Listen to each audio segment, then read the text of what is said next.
Hi, Kathia Woods with the Philadelphia Tribune. How are you, Tom? I'm good, thanks, Kathy. How are you? Excellent, excellent. This is a different character for you. We don't know if we should like you or what is going on with you. Talk about that because I think it's also great because it shows us your range. But when we first meet him, we're like, oh, and then we're like, wait a minute. Is he the puppet master? What is happening? Yeah, I mean, I think that's what really kind of excited me about the role to begin with, was playing a character that's incredibly volatile. The highs and lows are extremely far apart, and that middle ground is this really sweet, empathetic, wonderful person, but he has this dark side. So for me as an actor, this role kind of checked every single box.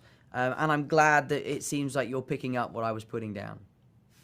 Absolutely. I think also is we always wonder where a person turns from being good, salvable to going to the other side. And I feel like with him, it happened in his childhood. I feel like his father died and his mother didn't have the capacity to help him with his grief or to help guide him. So and then she marries this awful man and it gets like all these emotions and everything that's going on with him starts to shift. Would you say that? Because we sometimes think it's like it's an overnight thing and I'm like, no, it's a process. And I definitely feel that way about Danny.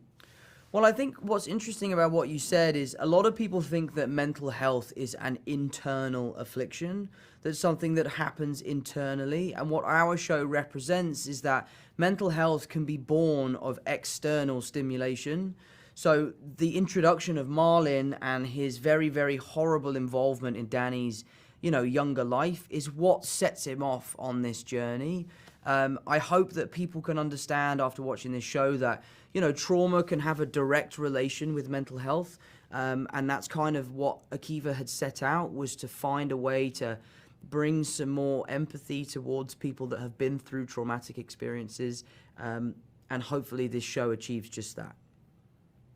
I think so. I think we need to learn to, I think someone like Danny, right? Especially like with social, like high school and everything. I think we need to learn to give, instead of judging, which is the first reaction, learn to give grace. And I really, really love this for you and I thoroughly enjoy it. And best of luck with the project. Thank you so much. I really appreciate it. You're welcome.